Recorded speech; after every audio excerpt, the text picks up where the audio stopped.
Hi, friends. Thanks for joining us again today. We are so happy to have you here, either listening or watching on YouTube. Hey, Mama Judy. Hey, Jill, how's it at your end of the world today? It is good. It is good in Asheville, North Carolina. We're kind of in the 60s here, which has been nice, crisp fall weather, which I am loving. How about Oh, you? I'm still in Sedona for another week, and it is still high 80s here because, of course, this is the desert, but I can hardly wait for fall. I envy everybody that is starting into fall, my favorite time of the year. Yes, it's But wonderful. hey, Jill, I don't want to get us too far off track, but I have a question for you. Hmm. What kind of an artist are you? I would say I'm a slow stitcher, maybe slash mixed media artist. Okay, that's a good answer, but it didn't answer my question. What Okay. you told me when I asked your question, which trust me, I've done the same thing because I think most people answer with what kind of an art they do, what medium. Someone asked me that, I'll probably say I'm a mixed media journal artist. Okay. But what I really meant by that question is, do you understand yourself enough to know how you as a person influence your art and how you can use self-knowledge to harness your artistic energies? Wow. Well, first of all, even though we're on this podcast and I knew we were going to talk something about this, no, I don't know how to do that. Please teach me how to do that because it sounds very compelling. My first thought when you said that was like, oh, I'm a joyful person. So joyful art, that kind of thing. But the way that you just put it feels very powerful. And I think it is too, Jill, and I'll tell you where the idea hit me. And then because I am a person that does a lot of self introspection, it just kept growing. But in our last episode with B and Molly, there was something we asked. I think we asked them both, but it was Molly's response that sparked in me the idea that if we know who we are as artists, what makes us happy, what draws us in, we can then translate that to our art. And on the other hand, if we don't know who we are, if we have no self understanding, we're just going to kind of bumble along. Now, a lot of people won't even have given this some thought, but I challenge everybody out there listening to stop and think for a minute. What kind of an artist are you? And of course, you and I are going to give examples because that's who we've got, you and me. Yeah. And so I'm going to talk about a self-revelation in my own art. I realized, for example, that I love procrastination. When I have an art project or something, I don't like sitting down and accomplishing goals per day.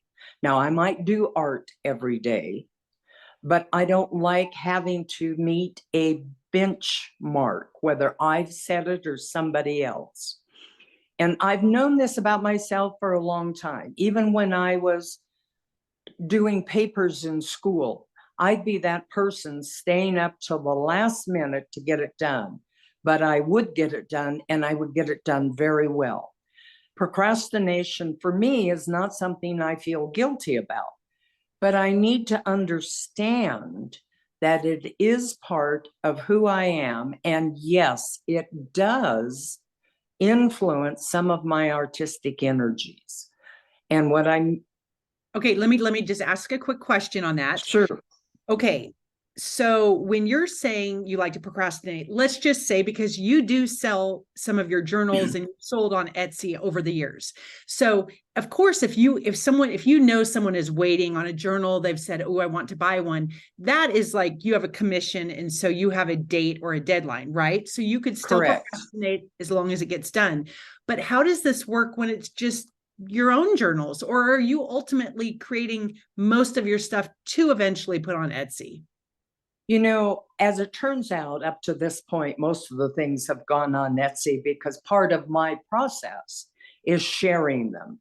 But the thing that I've realized on procrastination for me is that, let's say that I run across an artist that I just love their style, and I would like to develop techniques like that person's style. And I download and buy all the classes they have available. Because I procrastinate, it might be 2 years before I get around to taking those classes. Honest to God, I have some out there that I bought over 2 years ago.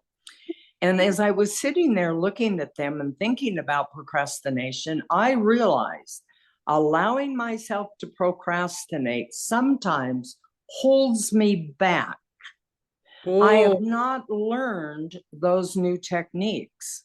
I have not practiced what I want to. It's still sitting out there in procrastination land. I'll get to it someday. So procrastination can be something that will hold us back. But if I didn't think about that and know that about myself, I would not then turn to myself and say, as I did this last week, okay, kiddo, you've got a lot of really good material out there. Did you buy it just to leave it, or are you actually going to use it? And I sat down and I didn't put, goals on it, but I made a commitment to myself, which we talked about in another one.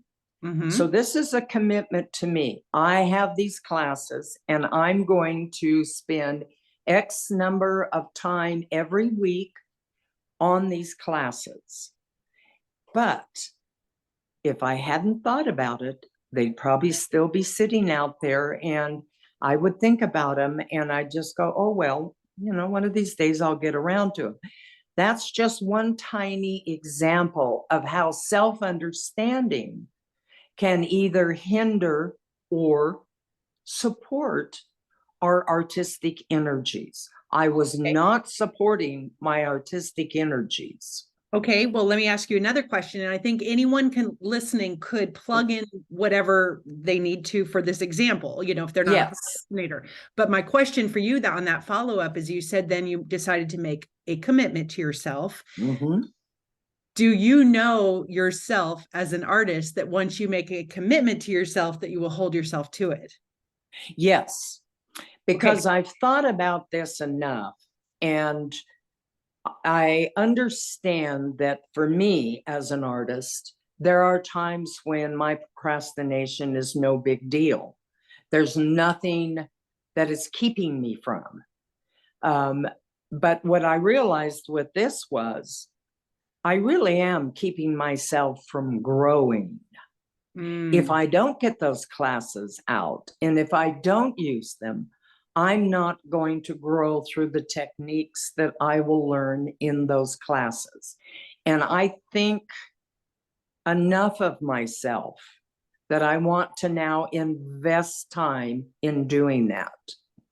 Okay. But So let's say someone was listening though, and they said, okay, great. okay. I'm also a procrastinator. However, even if I told myself I'm going to make a commitment, I'm going to put in 2 hours a week to watch the videos and stuff, or do the exercises, but I just know myself, I can't hold a commitment to myself. I'll commit to anybody else, like we talked on that other episode. But would that mean that that type of person should then, what do? Commission, find somebody They to get buy something from them? they get an accountability partner. Okay. Yeah. Right. We've talked about accountability partners, and maybe accountability partner isn't quite the right word, but it's someone that you trust, that you can, they will make sure that you are going to stay on what you say you're going to do. Okay. So I would do that. And believe me, there was one time in my life, in my personal self-understanding, that I would have needed that person. But now I've done enough introspection to know I am my own roadblock. Mm-hmm. And it's not even about money in investing in a class. Let me ask you a question that's probably the opposite answer. You just got done taking a class. Did you start that class right after you bought it? Yes. And Why? because I was so excited to learn. Okay. I love learning new things. I saw something that was being created by the instructor that I just felt like it would bring me so much joy to create and some healing. And so I dove right in, and as videos were released, I was watching those immediately. So why do you suppose you are more of a dive-in person than I am? Well, I think one reason could be that you are a much more seasoned artist. You know, you have a lot of experience in your life. I don't. So there is a lot more for me to learn. I mean, that maybe that's true or not, but I feel like I'm just doing my little stitching stuff. And so I feel like the whole world is open to me. And so I'm at this place where I want to learn more. And I feel like even for the next 5 years, I could feel that way. Okay, so am I going to be correct in assessing that when you were in college, you would not have been up late the night before the paper was due with me? No, except for calculus, because I couldn't get it in my head. But, and you know, each Yes. personality is different. You and I are just two examples, and human beings are very complex. So I'm not trying to put us into categories, but understanding your characteristics goes such a long way in not just in life, but in handling all kinds of things. And before we go on to another question, I want to read a quote that I just love by the artist Henri Matisse. We need to view ourselves with the same curiosity and openness with which we study a tree. And what I get from that is, to Matisse, it was just as important to know yourself as it was any subject that you're going to paint or draw or stitch. And there are ways to, if you've never really thought about yourself, given an honest assessment, because remember, this is between you and you. You don't have to share this if you find something you're uncomfortable with. I mean, I was for a long time uncomfortable with procrastinating, but I realized how it fit into my personality, how it held me back, how I can use it in the future. So you can ask yourselves a series of questions as you go around throughout the day, and you actually use the word that could be one of the questions. What brings you joy? Feeling the fabric in my hands, creating something pretty, just spending time in a meditative process for me. Well, two thoughts. With you, the first thing you said was feeling the fabric. So right there, that tells me that you chose the stitching in part because you love fabrics. I probably chose mixed media because I like the jackrabbit approach. I don't have to try to make things look representational. They can be abstract. You can use your hands. You can get dirt. It's very important for me, and I've learned this about myself through examining different things I've tried. I have to use these guys.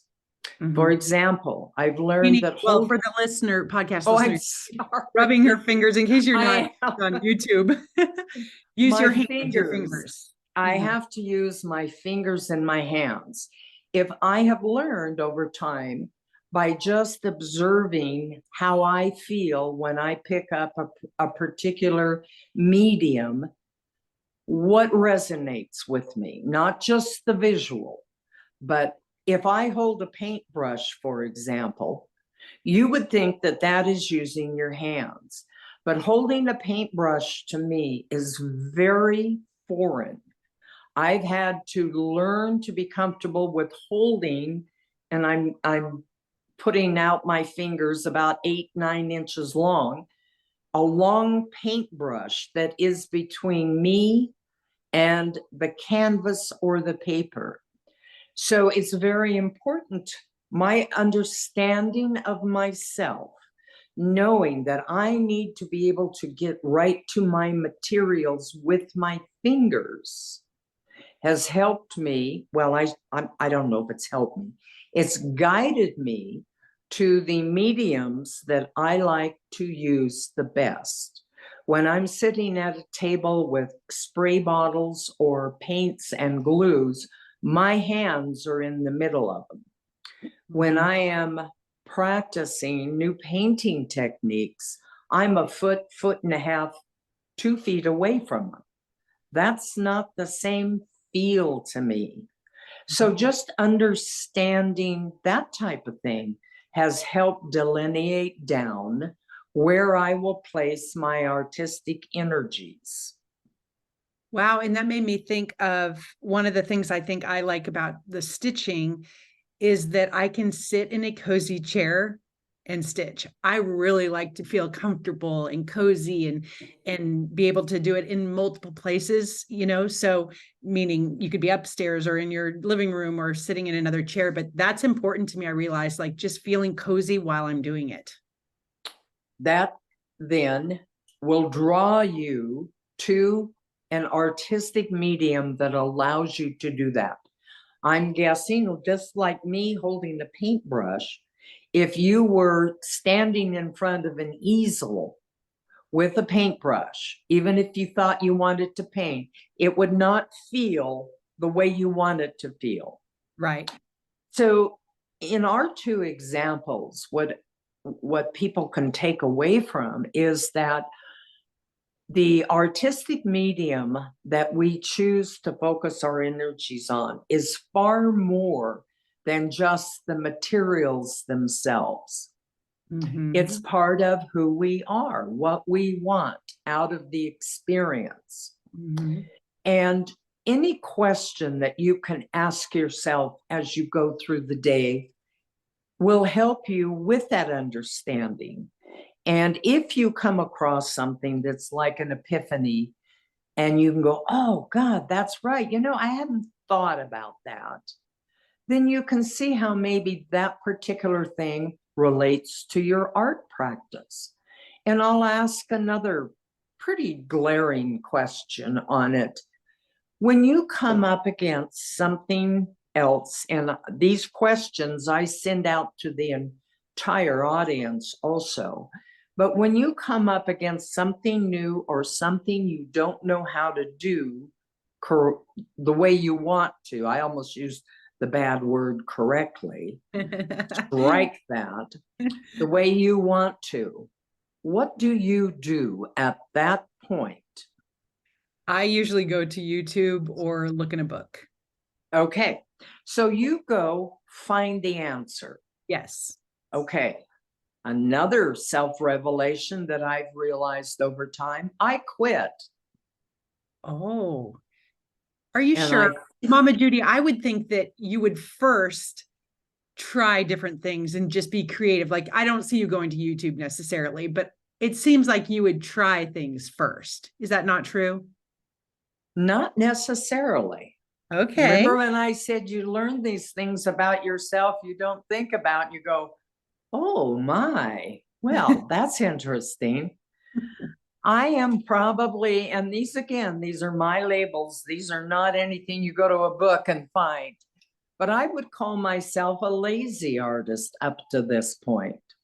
And what I mean by that is I have always gravitated to what is easy for me.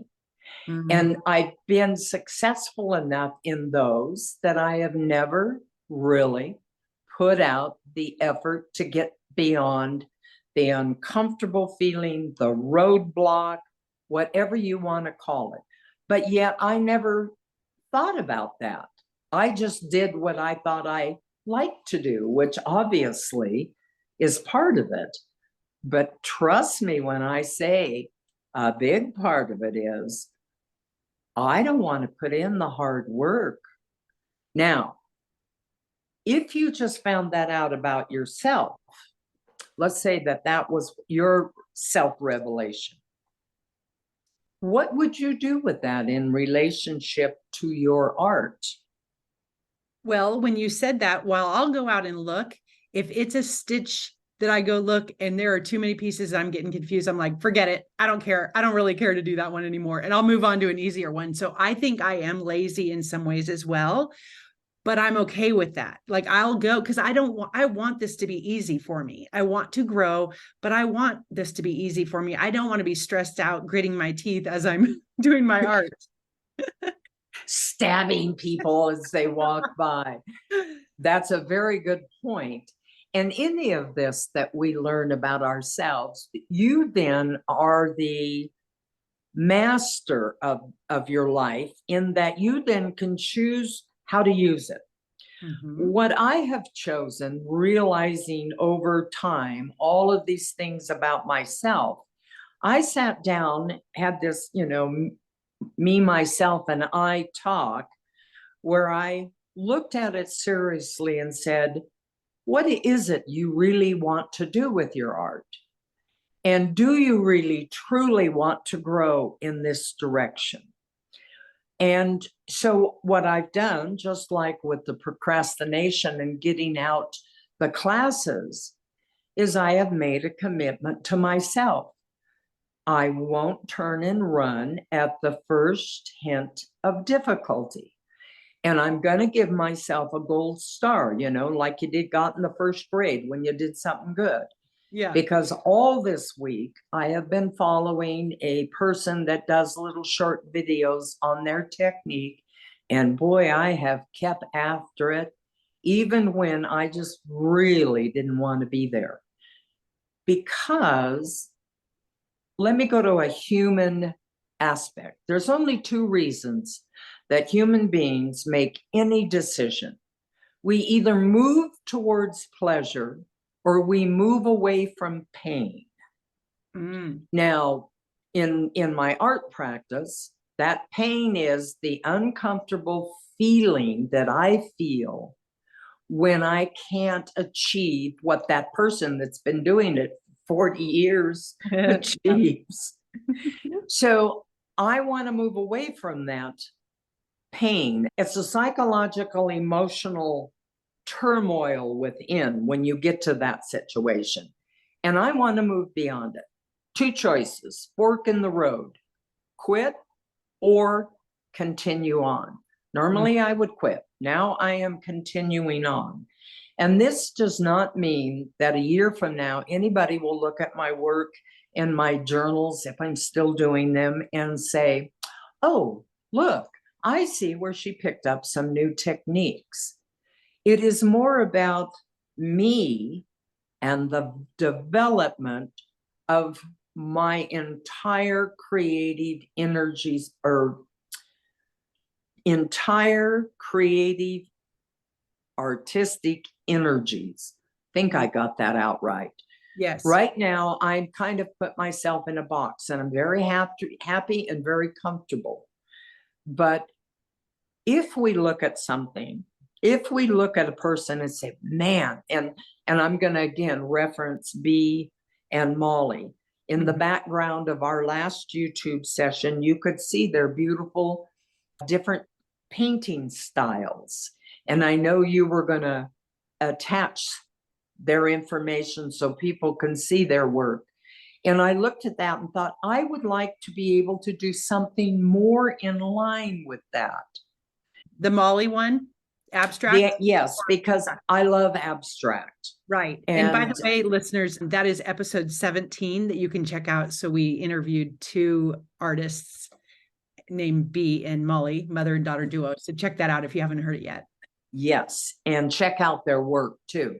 Yes. So again, self-assessment, self-understanding, the more you understand any subject, the better off you are. You're better informed. Well, like Matisse said, we need to study ourselves as much as we do that tree we're going to go out and paint, because it can guide us, strengthen us, help us overcome areas, even overcoming fears. If I know what's blocking me and it is a fear and I am aware of it, an honest self-awareness, then I can move beyond it. Right.